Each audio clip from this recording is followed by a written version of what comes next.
Imagine living in a neighborhood with beautiful tree-lined streets, top-rated schools, and a nature park with an actual waterfall in it, all just minutes from Dallas, Texas. It's no surprise that the Canyon Creek neighborhood of Richardson, Texas is one of the most desirable in the Dallas-Fort Worth market, and today I'm going to show you why. In this video, we'll be touring this beautiful home behind me, then I'll take you on a tour of the neighborhood and show you the lifestyle, and we'll go over numbers and see exactly how much money you'd need to make to afford a home like this one in this neighborhood. My name is Michael. I own a local real estate brokerage here in the Dallas area, and if you're looking to buy or sell in the Dallas area, whether it's next week or next year, I'd love to connect. I've helped every one of these yellow dots find their little piece of Texas, and I'd love to help you too. Just call, text, or shoot me an email. All that is in the description below. Let's get started with this home tour. This beautiful Spanish-style ranch home has 4 bedrooms, 2.5 bathrooms, an office, a secret hidden pantry, covered patio with these cool accent lights out front if you can see them, vaulted ceilings, this neat little courtyard with a wrought iron gate, and it's a fully renovated and spacious 2,609 square feet and can be yours today for just $825,000. Now,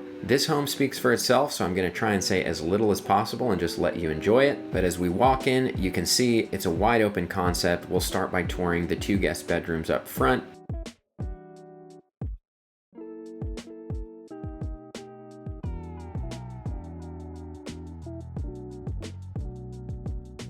They've got very large walk-in closets, and they're connected by this nicely renovated Jack and Jill bath.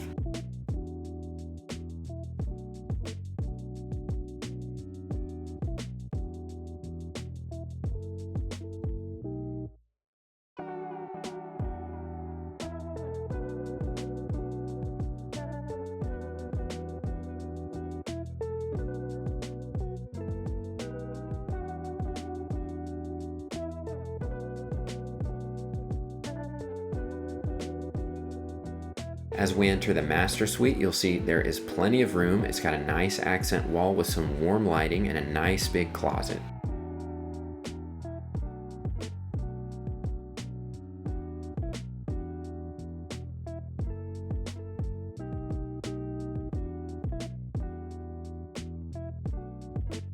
This bathroom is packed with style. It has a very wide vanity, that extra towel storage behind the glass cabinet shelving, but just look at the wet room. There's plenty of space for that tub. Sometimes you see these and they're too cramped, but not this one. It's got the nice big tile niche that extends the full length of the back wall. It's got the rainfall shower head with gold accents. It's just beautiful.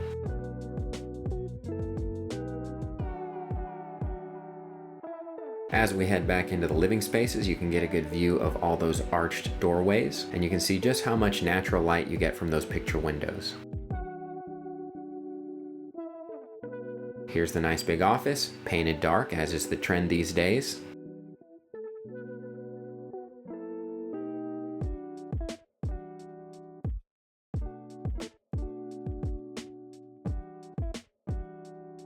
Here's the mudroom you'll use whether you're coming in from the garage or from this nice big covered back patio.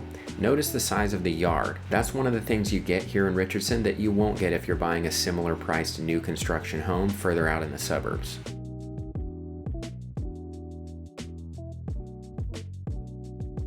This kitchen has it all. The fluted eat-in island, fluted vent hood, separate gas cooktop, the window over the sink bringing in even more natural light, and then of course this secret walk-in pantry.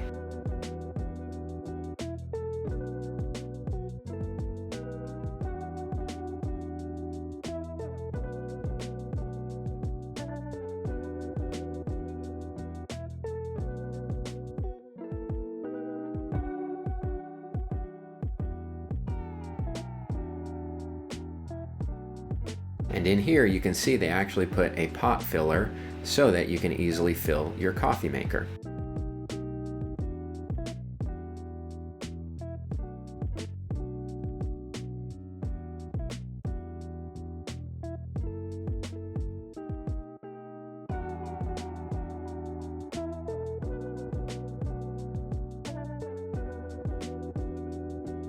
Then here's the final bedroom, which again has plenty of closet space along the entire back wall.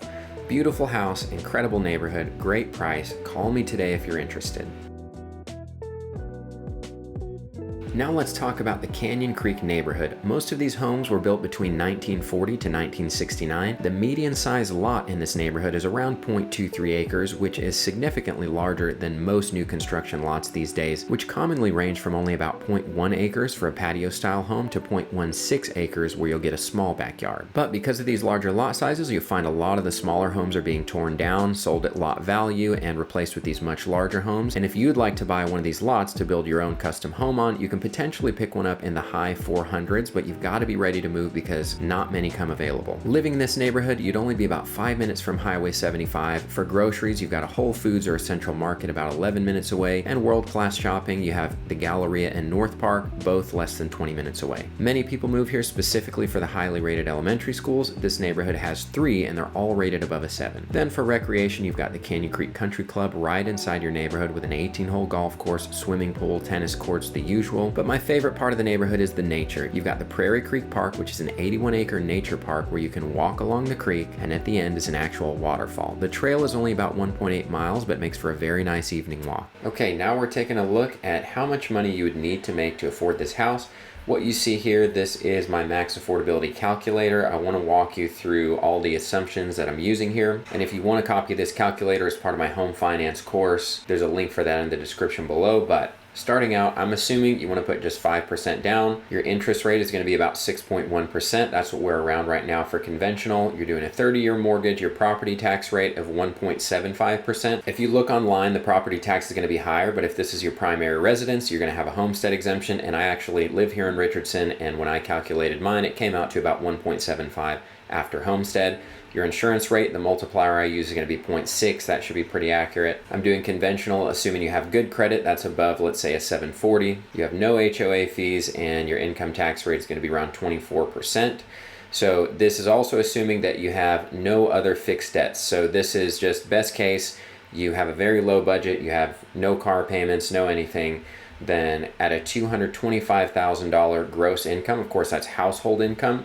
When we go over to our dashboard, that gives us an estimated max purchase price of about that $825,000 number. The payment, including taxes, insurance, everything, is going to be around $6,750 a month. So if we look down here, that gets us to what's known as a moderate comfort level. A lot of people want to be closer to the traditional, which is the 28-36 rule.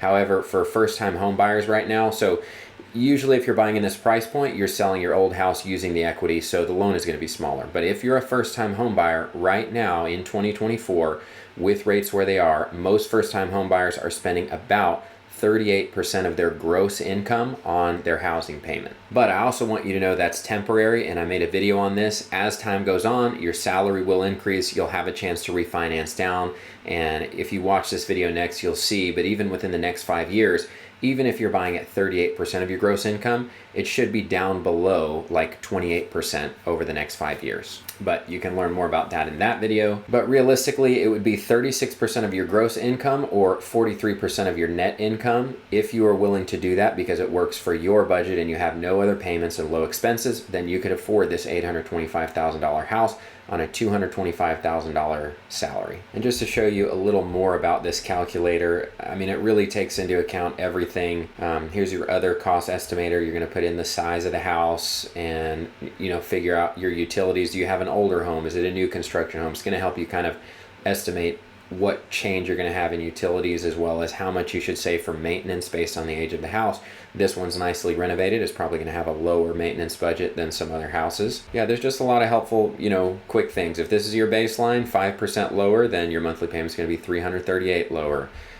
This is probably my favorite part. So for example, if 825 is your max at a 6750, then you want to know, well, what if I bought an $800,000 house? Well, it's only going to be $198 a month lower. So what if you want to go all the way down to a 700? Then you can very quickly see that's going to save you about $1,017 a month. So a lot of helpful tools. This teaches you how your debt to income ratio is calculated, what lenders are looking at, what the max they would approve you for is, because you should also know this number is not the max you'll get approved for. You probably could get approved even up to $1 million, but you don't want to spend that. You want to be somewhere between these two numbers, moderate and traditional. Again, depending on your specific budget and financial comfort level. And if you're not sure how much you should be spending on a mortgage or how much you actually realistically are able to, then my home finance course is something that would be really helpful for you. We go through your actual bank account and figure out your personal spending habits, because lenders don't look at that. They don't care about that. So the only way to make sure you don't go broke buying a house is you have to have a firm grasp on your personal spending habits, and that's what we go through in that course. All right, that's it for this video. Sorry about the terrible lighting in this little room, but as always, if you're looking to buy or sell in the Dallas area, whether it's next week or next year, or if you're interested in this house, I'd love to connect. Call, text, or shoot me an email. All that's in the description below.